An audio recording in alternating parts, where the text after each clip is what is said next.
हमारे बिहार की ये सभ्यता संस्कृति है कि बेटियों को हम लोग सम्मान देते हैं। हम चाहेंगे एक बार इनके लिए जोरदार तालियां होनी चाहिए, जोरदार तालियां। कहते हैं कि ये मीरा की भक्ति है, कि ये मीरा की अमर भक्ति है, जहर से मर नहीं सकती। ये झांसी वाली रानी दुनिया में किसी से डर नहीं सकती। कि स्वर लता मंगेशकर, सानिया मिर्जा चाहे हो मैरी, असंभव क्या है दुनिया में जो बेटियां कर नहीं सकती। एक बार जोरदार ताली इनके लिए होनी चाहिए। और विशेष क्या कहेंगे, कहते हैं कि अनुपमा जो गा दे वही राग बन जाता है, समंदर का पानी भी आग बन जाता है। अरे उदास दिल वाले भी अगर सुन ले आपके सुरमधुर गीतों को तो उनका भी दिल बाग बाग हो जाता है। एक जोरदार तालियों के साथ इनका स्वागत कीजिए। और विशेष कहते कि लहराई हुई जुल्फों की लकीर तो देखो, कि लहराई हुई जुल्फों की लकीर देखो, दिल कैसे न गिरफ्तार हो जाए जंजीर तो देखो। अरे तुम्हें भी होना जाए मोहब्बत तो कहना, पहले इनकी प्यारी सी तस्वीर तो देखो। जिनको जिनको प्यारी लग रही है एक बार इनके लिए जोरदार तालियां होनी चाहिए। चलिए विशेष समय बहुत हो गया है, इसलिए गीत और संगीत की ओर चलते हैं, इसलिए गीत और संगीत की ओर चलते हैं। आज हमारे बीच में बहुत ही अच्छे अच्छे कलाकार भोजपुरी के, जिसको आप हमेशा सुनते हैं और हमेशा प्यार आशीर्वाद देते हैं, सभी लोग उपस्थित हैं। सभी को मेरी तरफ से बहुत बहुत प्रणाम। हमारे असगर भैया की पूरी टीम को बहुत बहुत प्रणाम। हमारे ये इनको क्या कहना है भाई, ये तो ये मोगैम्बो खुश हुआ, मोगैम्बो नहीं सुंदरी, नरमुंडा प्रसन्न हुआ। शांत रह बेटा। आइए चाहेंगे कि एक जयकारा लगा दीजिए एक बार जोरदार सा, उसके बाद फिर लोकगीत शुरू करेंगे, क्योंकि मुझे मिल गया है मौका आवाज लोकगीत गाने का। एक बार प्यार से बोल दीजिए सच्चे दरबार की। अरे तू लोग ना बोलवा हो, एक बार प्रेम से बोल दीजिए सच्चे दरबार की। बोली भारत माता की, उमापति महादेव की, हर हर महादेव। आइए, अरे वो तो गाएंगे, अब उसी के लिए तो आए हैं। इनकी एक फरमाइश है बड़ी प्यारी सी, कहते हैं ना कि जो मैं गा देती हूँ मैं जरूरी नहीं कि क्या गाऊं, मैं सोचती नहीं, जो आप सुन लेते हैं वही मेरे लिए गाना है सबसे अच्छा, जो आपको मेरे मुख से सुनाई दे जाए। जरूरी नहीं कि वो मेरे ही एल्बम का हो, मेरा ही, लेकिन हाँ जो गा देती हूँ लोग, आप लोग इतना अच्छा प्यार देते हैं। लगाइएगा हो हमारा प्यार के बदला में कि बोला का दिल बारू हो, कि तू जब दिल बारू हो ता दगा दिल बारू हो, कि तू जब दिल बारू हो ता दगा दिल बारू हो। कि अपना आवे से पहले गोलू के भागा दिल बारू हो। नहीं ऐसा कुछ नहीं है, ऐसा कुछ नहीं है। वो हमारे हमसे बड़े हैं और मैं हमेशा सम्मान करती हूँ, इस मंच से भी हमेशा करती रहूंगी। नोक झोंक चलती रहती है, ये तो है। हमेशा सम्मान करती हूँ। बड़े हैं मुझसे, मैं उनको कुछ नहीं बोलूंगी। सच में मैं सीखती हूँ और मैं उनको कुछ नहीं बोलूंगी। बड़े हैं मुझसे, मैं उनको कुछ भी नहीं बोल सकती। कि दिल ना लगाई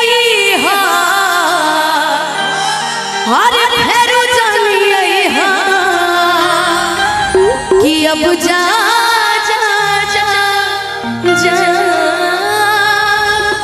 भूला जाइए।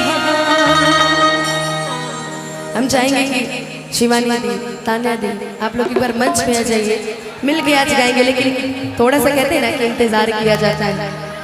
शुरू में गम का गीत नहीं गा सकते, इसलिए क्योंकि हमारे कुछ लोग ऐसे भी हैं कि जो लव सॉन्ग भी सुनना चाहते हैं, कुछ प्यार के गीत भी सुनना चाहते हैं। कुछ लोग ये भी सुनना चाहते हैं कि पहले से ज्यादा लगीले चॉकलेटी, और सुना दिए महीना में बनल बेटी,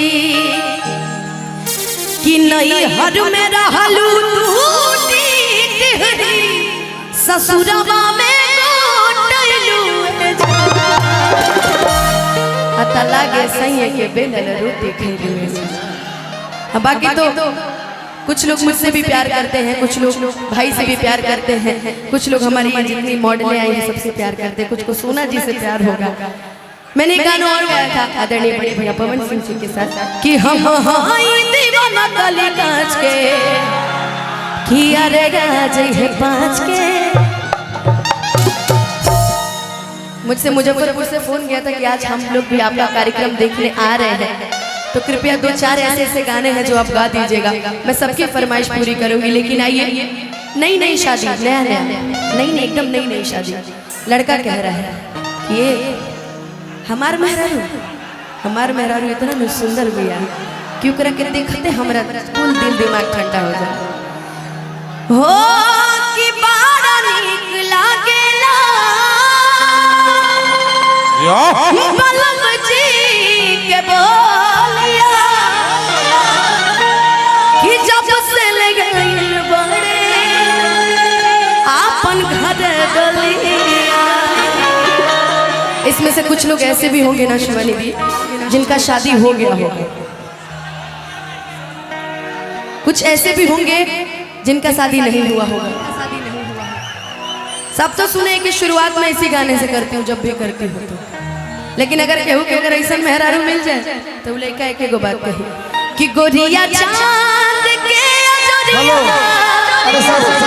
नियन गोर बाड़ू हो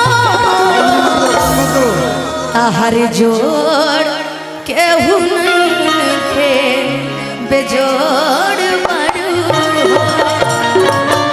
लेकिन असगर भैया कि जैसन सोचले रहनी वैसन पिया मोर मारे। आप ही लोग के लिए गा रहे थे इतने देर से कि जैसन सोचले रहनी वैसन पिया मोर मारे सावर न गोर पारे हो कि जैसन सोचले रहनी वैसन पिया मोर मारे सावर न गोर पारे हो। थोड़े हर पातर मोट थोड़े पारे सावर न गोर पारे हो।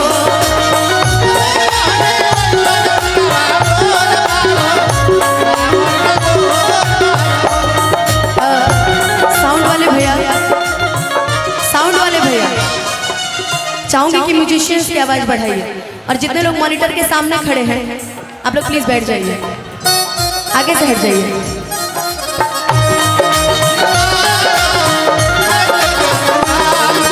नजर झूम के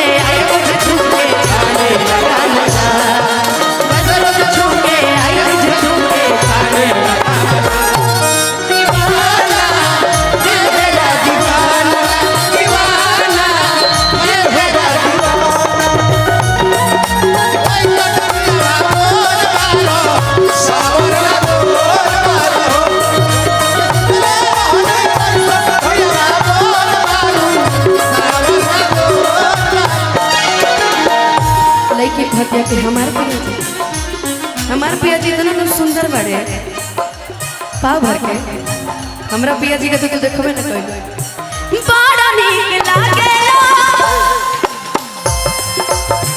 बलम जी के बोलिया जब से लगल बड़े आपन घर डलिया।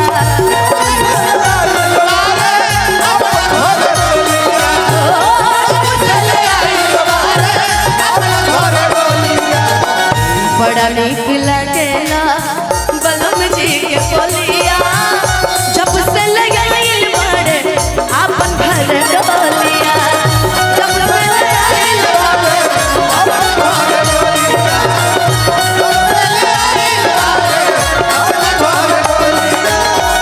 कि बन के हमारा जिंदगी कि बन के हमारा जिंदगी में सावर न गोर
करू तो हमरो फर्ज बनता। अब तो हरम कर दे तू हट आओ हो अब हो कन्या जी हो साज के सजारिया पा जाप गोरी बैठली रगी रगी रैया में आप के बैठली रगी रगी रैया में आप ओ रगी रगी रैया में आप सज के सजरिया पर जब गोरी बैठली रगी रगी रैया के आपन बैठली रगी रगी रैया के आपन ओ रगी रगी रैया के आपन। लेकिन अपना पिया जी के बखान में कहा जो मेरी रूह को चैन दे करने वो खुशी बन गए हो तुम जिंदगी बन गए हो तुम जिंदगी बन गए हो मेरी